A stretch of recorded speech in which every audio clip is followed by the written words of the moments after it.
입주한 지 한 달이 된 새 아파트입니다. 어제 저녁 7시 반에 1톤이 넘는 바위 수십 개가 무너져 내려서 인도를 덮쳤습니다.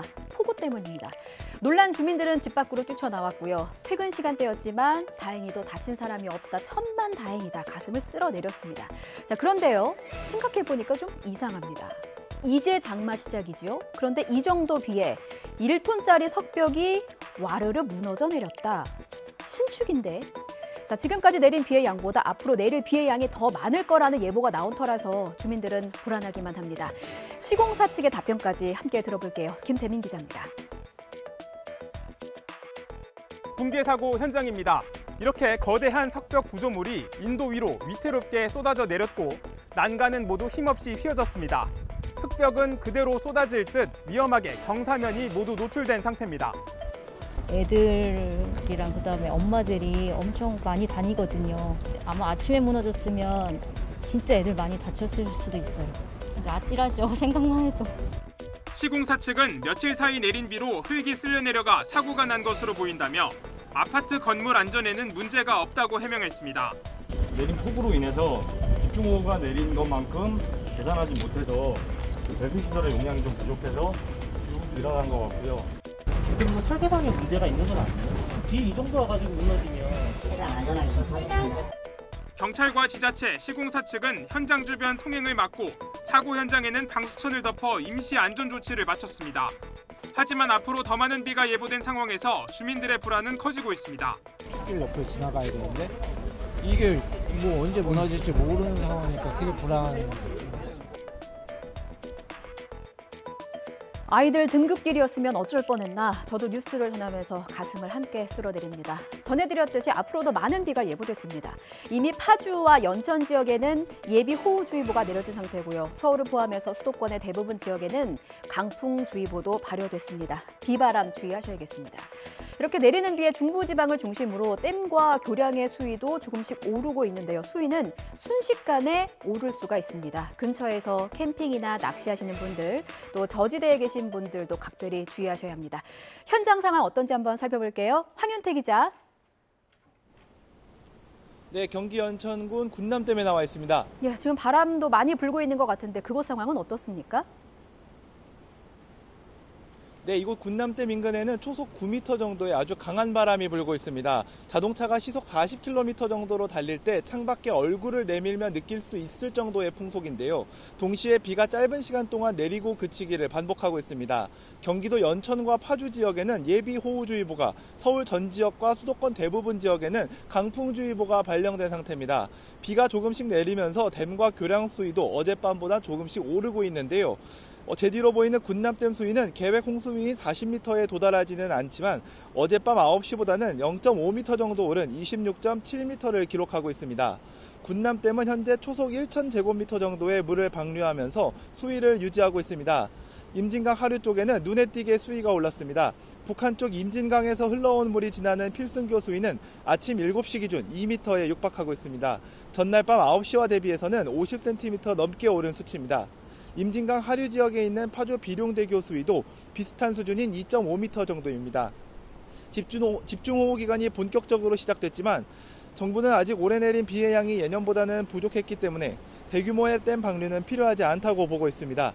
어제 기준 전국 용수댐 저수량은 예년의 68% 수준입니다. 내일까지 수도권에만 하루 200mm가 넘는 비가 쏟아진다는 예보가 있어 수위는 더 높아질 가능성이 큽니다.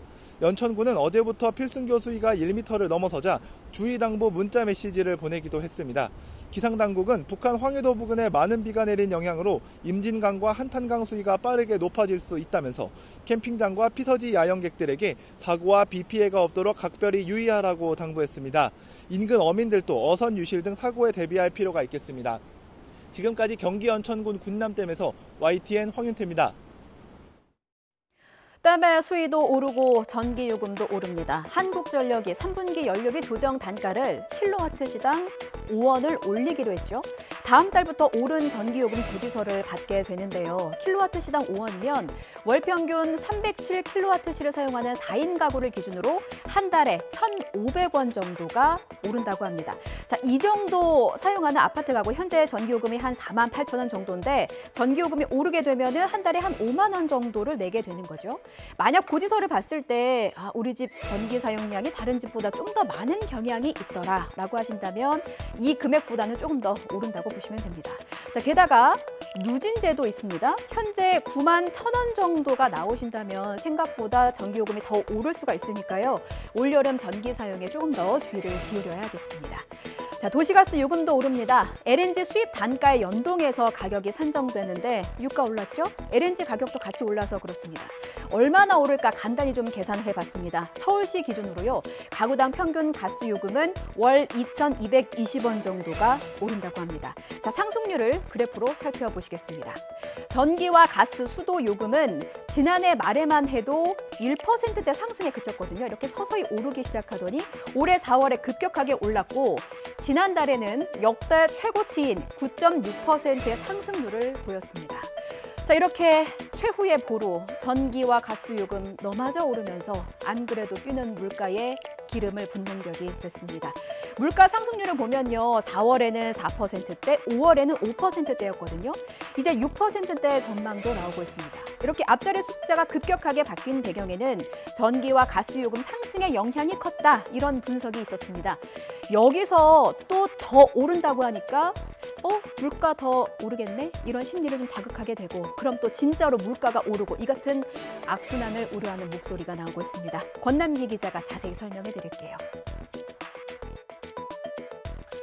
뛰는 재료값에 안 그래도 힘든데 다음 달엔 전기와 가스 요금마저 동시에 오른다니 여름을 어떻게 버틸지 절로 한숨이 나옵니다. 무섭죠.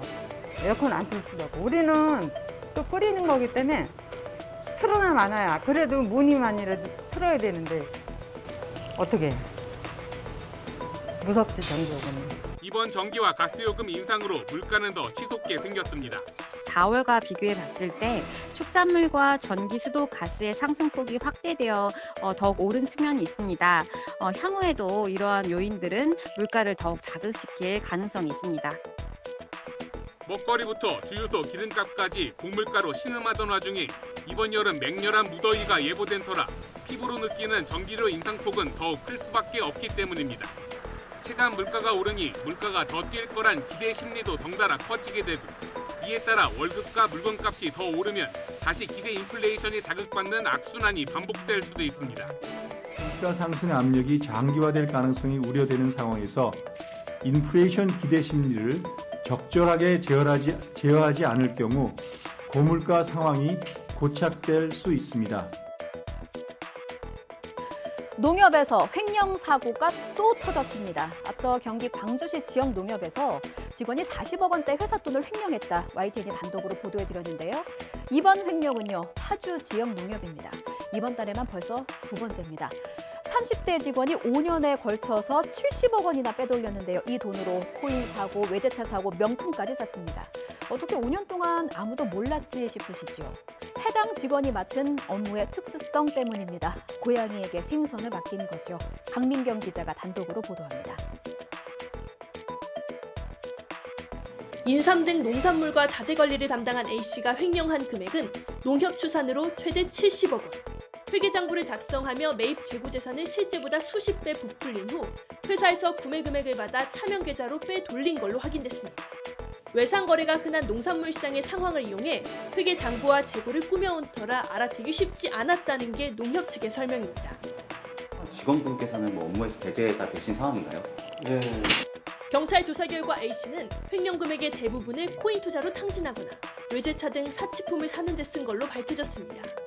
경찰은 농협 측으로부터 횡령을 증빙할 구체적인 자료를 받은 뒤 A씨의 신병을 확보해 추가 조사에 나설 계획입니다. 지역 농협 직원이 거액을 횡령하는 사건이 잇따라 터지자 농협 중앙회는 내부 감사를 강화하고 재발 방지를 위한 전수조사를 벌이는 등 모든 방법을 동원하겠다고 약속했습니다. 네, 어제 이 시간 실종된 조윤아 양 일가족 사건을 다뤘습니다. 아직까지 실종 상태고요. 생존 반응 또한 한 달 가까이 없습니다. 경찰은 각종 인력과 장비를 투입해서 수색을 이어가고 있지만 아직까지 뚜렷하게 잡히는 단서는 알려진 게 없죠. 그래서 유나 양을 하루빨리 찾기를 바라는 마음으로 탐정의 눈으로 이 사건 바라보려 합니다. 유나 양 일가족을 찾는데 조금의 실마리라도 찾길 바라는 마음입니다.